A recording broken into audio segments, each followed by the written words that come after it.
Settle in now. Let your shoulders sink into the pillow. Let your hands rest open and loose. And let your breathing slow, the way it does when a long day has finally agreed to end. There is nowhere else you need to be. There is nothing else you need to do. This is a story for the dark, soft hours, when the house is quiet and the world outside has dimmed its lights one by one. You do not need to remember anything from it.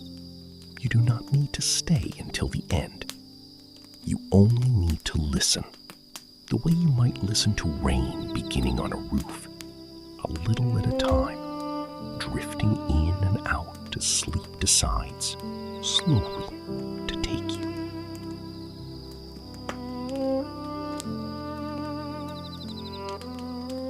This is the story of a young man named Eli, and the long road he walked when everything he knew felt quiet around him, and how, step by step, season by season, he found his way back to something steadier than what he had lost.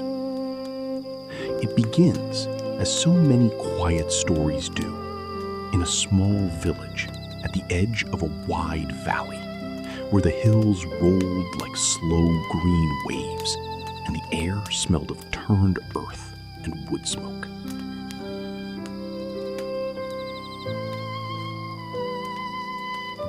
Chapter 1: The Failing Farm.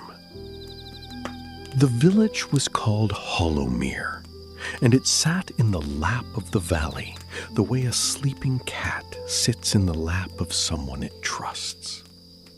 For as long as anyone could remember, the people of Hollowmere had lived by the rhythm of the seasons. They planted when the frost left the soil, and they harvested when the geese began flying south.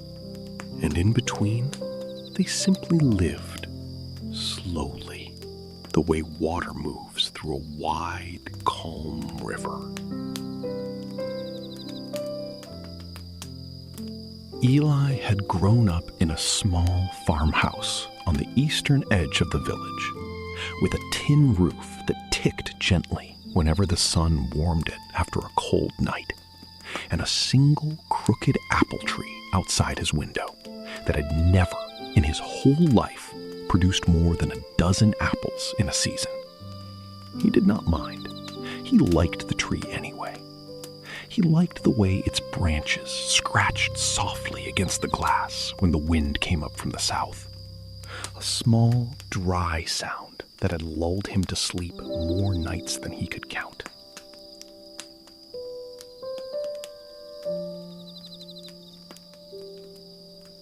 His father worked the land, and his mother kept bees in 3 white boxes behind the barn.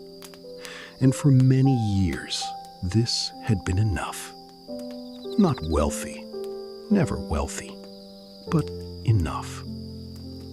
There had always been bread on the table, and honey for the bread. And on the coldest nights, an extra blanket folded at the foot of the bed in case the fire burned low.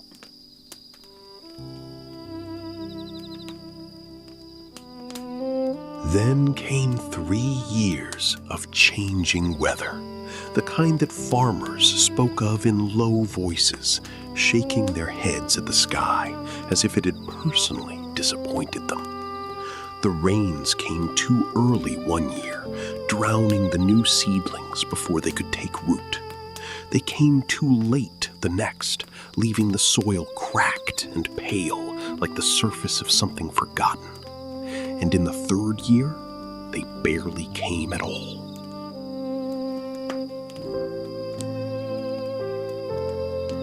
The price of grain dropped in the towns where Eli's father used to sell it, because everyone's harvest was thin that year, and a thin harvest sold cheap no matter how hard you had worked for it. The debts that had always sat quietly in the background the kind of debts every small farm carries the way a person carries an old, familiar ache, began to grow louder. Eli would lie awake some nights and hear his parents talking in the kitchen below, their voices pitched low, careful, the words themselves blurred by the floorboards, but the worry in them unmistakable, like a draft slipping in under a door. He did not understand all the numbers his father wrote in the ledger by lamplight, the long columns that never seemed to balance the way they were supposed to. But he understood the look that crossed his father's face when he closed that ledger each night, the particular stillness in his shoulders, the way he would sit for a moment afterward, with his hand resting flat on the cover, as though holding something down. Eli was 19 that autumn, old enough to feel the weight of it pressing on him too, though no one had asked him to carry any of it. He helped where he could. He mended fences that did not strictly need mending, just to have something useful in his hands.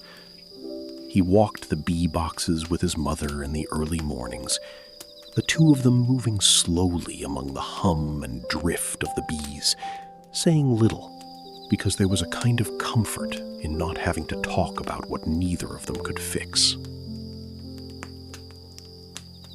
It was his mother who first said the words out loud, on a gray morning in late autumn, while they stood together watching the bees work the last of the season's clover. She did not look at him when she said it. She kept her eyes on the boxes. There isn't enough land here for two grown sets of hands and one bad harvest, Eli. You know that, don't you? He did know it. He had known it for weeks, the way you know a storm is coming before the first drop falls, by the particular hush that settles over everything beforehand. But hearing her say it made it real in a way his own private worrying never had. I could go to the mill in Carrow Bridge, he said. Old Hennick's looking for hands. His mother shook her head slowly. Hennick let 3 boys go last month. There's no work in Carrow Bridge that isn't already spoken for 3 times over. She paused, and the bees hummed on, indifferent to all of it, which Eli found, in a strange way, comforting. There might be work further out, along the coast, in the harbor towns, or in the high pastures, if you don't mind cold nights and worse pay. I don't mind either, Eli said, and found as he said it that it was true. That evening, his father did not look up from the ledger when Eli told him he meant to leave and find work elsewhere, to send back what he could, to lighten the load on the house by one mouth, and, if luck allowed, by a little coin besides. But his father's hand stilled over the page, and after a long moment, he closed the book gently, the way you might close a door on a room you were not ready to leave, but knew you had to. You'll take the good boots, his father said at last, and you'll write, even if there's nothing worth saying, especially then. There was no anger in it, no blame, only the particular tiredness of a man who had done everything right and watched the weather undo it anyway, and who was now, in his own quiet way, letting his son go, because he loved him too much to make him stay and watch the house grow smaller around all of them. Eli spent that last week doing small, ordinary things with a strange new attention. The way you notice the shape of a room only once you know you were about to leave it. He oiled the hinges on the barn door that had been squeaking for years. He fixed the loose board on the porch step that everyone in the family had simply learned to step over.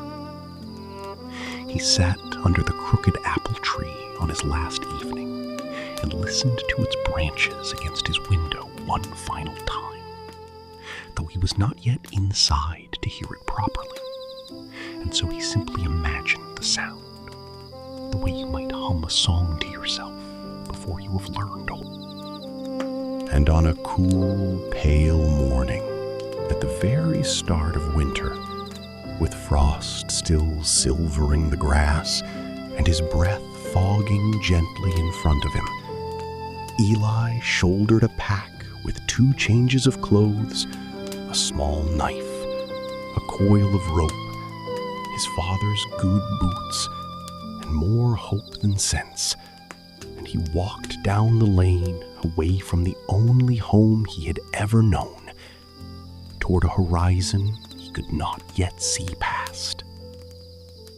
He did not look back more than twice. The second time, his mother was still standing by the bee boxes, one hand raised, not quite a wave, more like someone testing the air to see which way the wind was blowing. He raised his own hand in return, and then the lane curved, and the farmhouse slipped behind the hill, and Eli Hollow, as the village would later remember calling him, though his name was simply Eli, was alone on the road for the first time in his life.